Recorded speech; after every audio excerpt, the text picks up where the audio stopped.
আমার না ইলেকশন করার যোগ্যতা নাই ভাই। আমি আবার যেটাতে যোগ্যতা নাই সেটা করে পরে বিপদে পড়বো। ইলেকশন করতে হবে।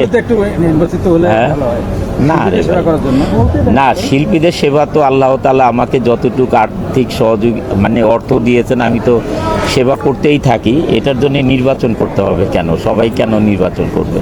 আর নির্বাচন করাটাই মানে মূল কথা নয়, দায়িত্ব পালনটা অনেক ইম্পর্টেন্ট। অনেকে আছে ইলেকশন করে মানে তারপরে আর দায়িত্ব পালন করে না, এতে করে তারও বদনাম হয়। আর যেই ইলেকশন করে সেই পদটা ক্যারি করে সেইখানেও তাদের একটা ঘাটতি থেকে যায়। বরং যে সময় দিতে পারবে এইখানে তারই ইলেকশন করা উচিত আমি মনে করি। শিল্পী সমিতি আসলে সিনেমা নির্মাণ করবে কেন? ওরা তো অভিনয় করবে। আপনারা যখন সিনেমা দেখতে যান তখন তো শিল্পীদেরকেই পর্দায় দেখেন। আর ডিরেক্টর যারা এত কষ্ট করেন, যারা প্রডিউসার, যারা অর্থ লগ্নি করেন, তাদেরকে তো স্ক্রিনে দেখেন না। তাই সুতরাং এক একজনের এক একটা দায়িত্ব। শিল্পীদের দায়িত্ব অভিনয় করা, পরিচালক মুভি বানাবেন, প্রডিউসার ইনভেস্ট করবেন।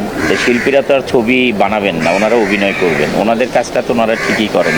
এখানে শিল্পী সমিতি আমি বলি, যারা ধরেন যার যে ভোটার যদি রিনিউয়াল না করে, সে 5 বছর অভিনয় করুক আর সে 5 বছরের পরে এসে পর্দায় হাজির হোক, দেখতে হবে যে তার ভোটার আইডিটা রিনিউয়াল করেছে কিনা। মানে এখানে যে ভোটার, সে রিনিউয়াল করেছে। যদি রিনিউয়াল না করে থাকে সে তো ভোট দিতে পারবে না। এটা একটা শিল্পীর দায়িত্ব, প্রযোজকের দায়িত্ব, ডাইরেক্টরের দায়িত্ব। যে যখন যেটা ইলেকশন হয়, যে যেটার মানে মেম্বার, তার যে আইডিটা আছে, ভোটার আইডি, তার তো রিনিউয়াল করতে হবে। রিনিউয়াল না করলে তো আর ভোট দিতে পারবে না।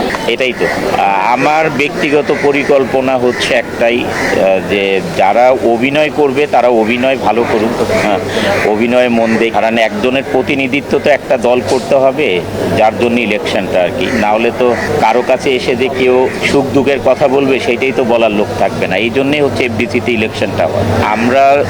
আমি নিজেও ধরেন 23, 24, 25 আমার ছবি রিলিজ হয়নি। 26-এ রিলিজ হবে নেত্রীদা লিডার। তারপরে ইকবাল ভাইয়ের ছবিটা আছে, আরেকটা ছবি, জাজের একটা ছবি আছে। আমি ওই ব্যবসার কারণে, আমাদের ব্যবসার যে 12টা বাজছে, এটার কারণে আসলে ছবি রিলিজ করতে পারতেছি।